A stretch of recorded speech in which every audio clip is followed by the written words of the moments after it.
Músculo tensor da face lata. Músculo abdutor do quadril apresenta também ações de flexão e rotação medial do quadril.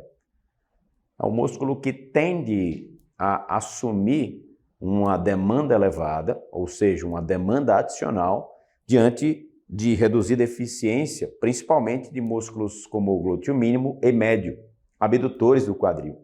A título de curiosidade, indivíduos outrora submetidos a intervenções cirúrgicas sobre os músculos glúteo médio e ou mínimo apresentam maior área de secção transversal do tensor da face lata. Essa tendência revela exatamente uma transferência ou uma pretensa transferência de demanda para aquele músculo abdutor do quadril, me refiro aqui ao tensor da face lata, diante de uma reduzida eficiência dos principais abdutores do quadril, pelo menos nestas condições de quadril neutro, de quadril levemente fletido. Porque mais à frente nós vamos observar que os músculos glúteo mínimo médio também apresentam componentes flexores do quadril. E quando levamos o quadril à flexão, eis que o principal abdutor do quadril, ali nós podemos referir o glúteo máximo. Ou seja, o glúteo máximo assume a maior responsabilidade sobre as abduções do quadril quando flexionamos o quadril a aproximadamente 90 graus e dali em diante. Por quê? Porque os demais abdutores, e aqui para ser fiel a todos eles, sartório, tensor da face lata, glúteo mínimo e glúteo médio, apresentam em maior ou menor proporção componentes flexores do quadril.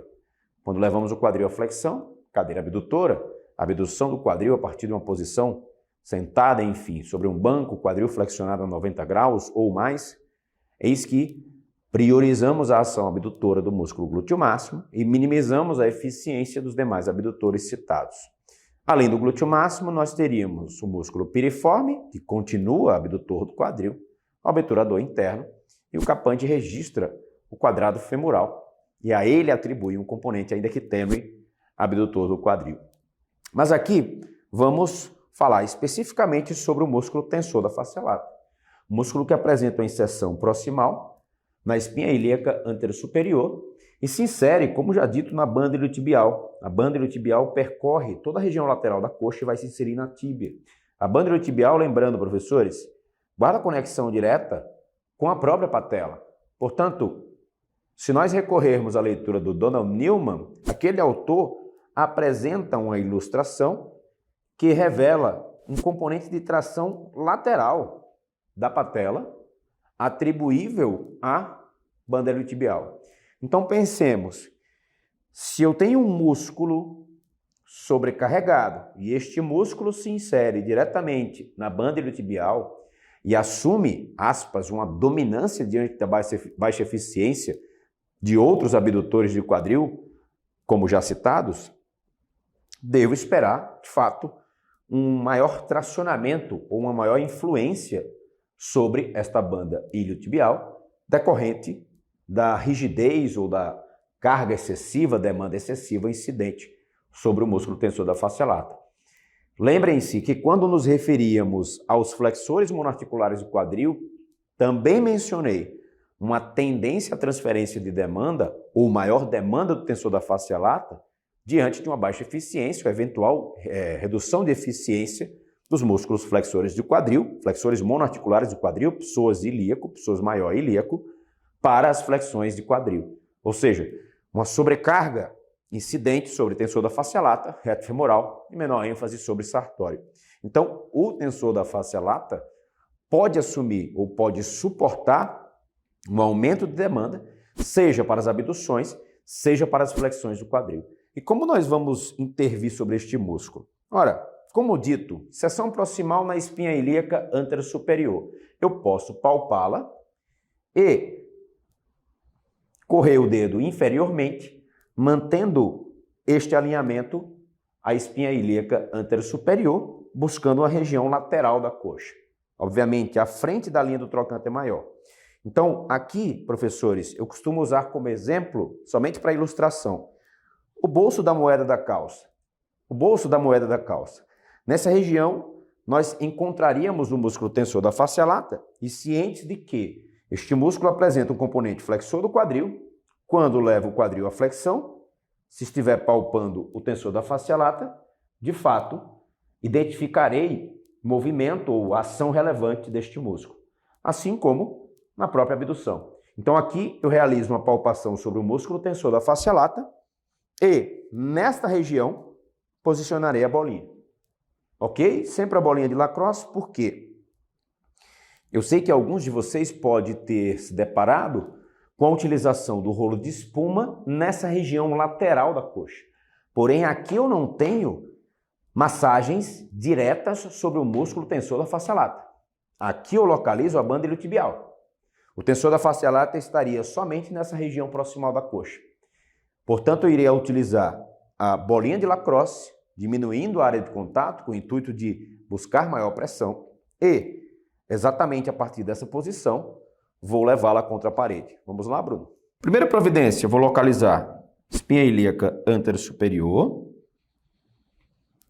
Vou deslizar o dedo inferiormente, mantendo nessa posição lateral, buscando a lateral da coxa. A partir dessa condição, peço para que ele flexione o quadril. Flexiona. Isso. Volta. Ok. Abduz quadril. Volta. Ok.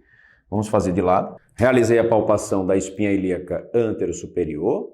Deslizo o dedo inferiormente, mantendo na lateral da coxa. Peço para que ele realize uma flexão do quadril. Ok, volta. Relaxa bem. Uma abdução do quadril. Ok. Aqui eu tenho localizado o tensor da face lata. Posiciono a bolinha sobre ele. Peço para que o praticante segure a bolinha e leve contra a parede. Percebam, professores, a bolinha está posicionada sobre o músculo tensor da face lata e eu vou sugerir ao praticante que realize movimentos curtos, principalmente no sentido antero-posterior. Movimentos curtos. É um músculo que apresenta uma superfície restrita, ou seja, não comparável com outros que já abordamos aqui, a ponto de nos permitir movimentos amplos. O intuito é somente gerar uma pressão contra o músculo tensor da face lata, com o intuito de pretensamente obter uma minimização na sua rigidez, ou seja, de fato levar aquele músculo a uma manobra de automassagem para, em seguida, priorizar abdutores do quadril, a exemplo de glúteo mínimo e médio, exercícios específicos para abdutores do quadril, a exemplo de mínimo e médio, exercícios específicos para glúteo máximo e extensor do quadril. Sim, perceba, tensor da face lata, flexor do quadril, glúteo máximo, extensor do quadril, por que não incluirmos massagens sobre tensor da face lata no início da sessão, em que priorizaremos abdutores do quadril, como já citados, extensores do quadril, também como citados.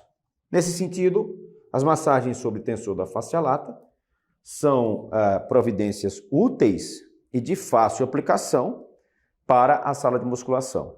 Uma alternativa interessante, até para minimizarmos a tensão incidente sobre banda iliotibial, e comumente encontramos indivíduos que realizam massagens nessa região, sob o argumento de que estão ali contemplando o tensor da face lata. Obviamente, nós não deveríamos esperar ou admitir essa possibilidade. No entanto, podemos sim obter um efeito positivo de forma indireta, especialmente para a banda iliotibial, se realizarmos massagens voltadas para essa região do músculo vasto lateral.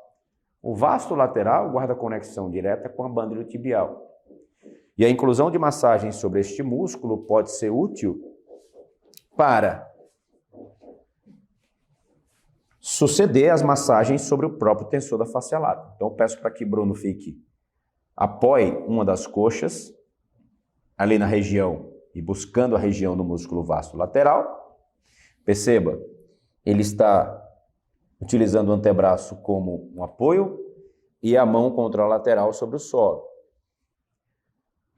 O pé do membro inferior contralateral, apoiado nessa condição, exatamente para permitir que ele utilize o membro inferior contralateral como um apoio para realizar os rolamentos. Lembrando, é uma massagem incidente especificamente sobre o músculo vasto lateral, mas que pode ser útil também para minimizar a tensão, ou seja, minimizar esta tração exercida na banda iliotibial. Tudo bem? Então, uma manobra que pode vir na sequência das massagens sobre o tensor da face lata. Não obrigatoriamente, porém, nós buscaríamos com essa finalidade.